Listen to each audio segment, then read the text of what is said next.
另外嘅講法就係可能係醫生同護士溝通嗰度有啲問題咁樣。而家護士嘅人手睇嚟就係比較不足嘅。你覺得係咪如果都唔解決嘅話，呢類型嘅情況，當然我哋唔希望再發生，但係會有機會繼續惡化落去，定係點？你講得好啱啊！呢件事我覺得都會從兩個角度去睇。第一咧就係嗰個護士人手啦。嗱，大家可以想像到咧，個病房可能係好多病人。究竟嗰一刻咧去餵食物嘅時候咧，嗰個病房同嗰個護士個比例係幾多？嗱，因為根據咧舊年咧即係政府提交俾我哋立法會嗰個人力推算嗰個數字咧，其實今年係2025年嘅推算咧，我哋實質嘅服務需求同我哋欠缺咗幾多個護士人手咧，係高達9500個。即欠咗9500個人手，咁一路都係講話10年後2035年咧，其實有6900個。其實今年先係最高峰期嘅缺乏嗱，咁但係佢有個注腳嘅，呢一個缺乏嘅人手嘅數目咧，就未計咧我哋咧舊年通過咗可以咧引入非本地畢業嘅護士，即係可能我哋喺其他海外請翻嚟嘅護士。但係大家可以諗，會唔會突然間有隊雷霆救兵9000幾個護士突然間請到會有咧？咁我自己就覺得咧喺護士人手缺乏嘅情況之下咧，其實出現醫療事故，我見到嗰個情況都好似有唔少嘅。咁所以我第一樣就係好關注喺呢件事之後嗰個人手嘅配套，同埋點樣可以喺咁缺乏人手之下，盡量減少醫療事故發生啦。第一，第二就係頭先阿 Carmen David 啊佢哋講嘅，我哋點樣去溝通啊？嗱，因為呢個字咧 DAT 咧，其實都聽到記者會講啦，佢哋喺醫管局醫生沿用咗好多年。但係今次有咁嘅事故發生，就係即係話大家去理解，你睇嗰個字，平日食開啲乜，或者佢嗰刻可以食開乜就食開乜。咁如果佢舉例就係同頭先人手好有關，佢好忙，根本就冇時間再翻查。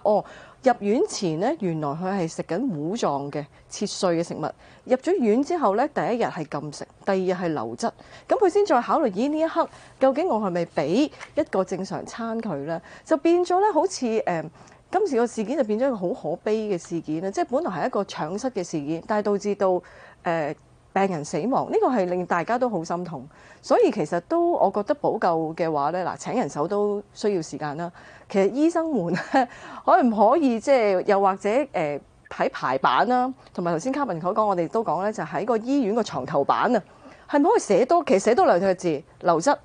又或者軟餐係咪寫多幾隻字就已經可以好好咁去解決呢件事呢？咁我覺得今次事件真係要好好檢討，因為好似頭先阿林醫生阿 David 所講，好多而家喺醫院嘅老人家都可能有吞嚥困難，唔想再演繹錯個字而去導致到有相同事件發生。咁呢個我覺得係要盡快去處理咯。議員啊，咁林議員咧就講到話呢一類嘅溝通咧係好欠缺啦。咁你覺得其實有啲咩可以改善到啦？喺而家醫療人手短缺嘅情況之下，嗱我諗頭先即係阿林醫生所講咧，即係最好就係醫生護士人手足夠，大家一齊去共治嗰個病人啦。即係大家都好了解佢，咁就算寫咗 DAT， 就算我唔講明，你都應該明㗎啦咁樣。咁但係喺而家咁嘅情況下咧，我諗喺嗰啲代號好似今次咁啦，其實佢哋係初步，雖然佢哋嚟緊都做過根源調查，但係而家已經好明顯係睇到大家去如何演繹 DAT 呢3隻字。咁如果係咁呢，即時可以解決到，就係要寫清楚啲，或者講多兩句。嗱，我覺得呢一樣呢，因為有陣時都我諗都幾多病人都試過啦，排隊等好耐，醫生見幾分鐘咁樣，我哋都體諒嘅，因為我自己認為而家留得喺公營醫院去救治我哋病人嘅前線醫護人員，真係已經係人手又唔夠，又好願意留低。我好明白佢哋好有心做，但係當喺人手唔夠、時間唔充裕嘅時候呢，就出現呢啲事故同埋人命事件嘅話呢，咁就寧願喺一啲嘅細節位呢，係咪真係寫清楚啲？譬如好似頭先我哋都所講啦，大家去探病都會見到有床頭牌嘅。譬如個床頭牌，我哋有時都見到，如果高血壓嘅病人呢，係會寫住低鹽餐；糖尿病嘅病人呢，係寫住低糖餐。咁如果你係本身呢一位伯伯係有吞嚥困難嘅呢，其實可能你寫吞嚥困難，可能嗰下就係為之前望一望，可能就救得翻呢。即係呢一個就係嗰個雙重保障，我自己覺得唯有係寫清楚啲，即係講多兩句。咁我覺得呢一個可能係會花多少少時間，但係如果為人命嚟講咧，呢個時間係絕對係需要做嘅。如果唔係咧，就好擔心仲有其他我哋預計唔到嘅意外咯。因為我諗大家聽到琴日話有病人啃親，導致到可能因為呢個原因導致死亡，大家都即係點解會咁樣咧？咁樣咁所以唔好再即係太簡單嘅，我諗講多幾句會好啲咯。頭先你都羅列咗一啲數據啦，我哋都有就係其實爭成9500人嘅。咁有啲護士學就話其實我而家咧去培訓護士就快咗嘅，由4年去到3年半。咁但係當然都有啲聲音就咁你會唔會貪快跟住佢哋嘅質素？咁當然唔一定嘅，唔係一個成正比嘅。你覺得點樣先至可以令到市民大眾或者醫護團隊都放心咧？你真係唔夠人啊嘛而家。嗱，其實好明顯啦，逢親有醫療事故嘅時候咧，嗰個醫護嗰個信心咧就一定會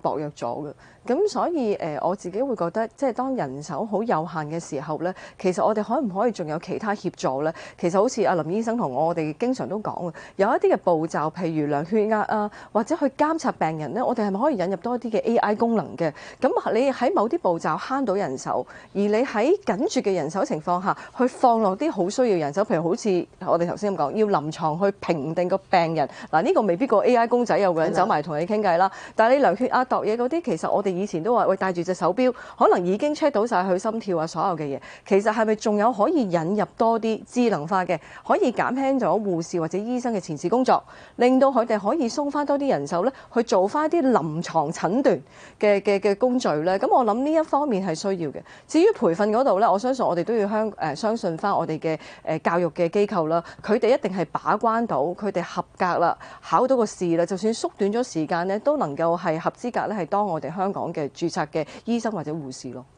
咁好快咁問到條問題啦，就係其實既然 DAT 呢一個名詞啦，都會引起誤會，其實係咪應該唔好用呢一個 term 咧？你覺得？嗱，呢個就真係交翻俾臨床嘅醫護人員去決定啦，因為佢哋都講沿用咗好多年。我反而調翻轉就係想問，除咗 DAT 呢一個表達方法，仲有冇其他簡稱嘅方法咧？可能真係要由護士或者係其他嘅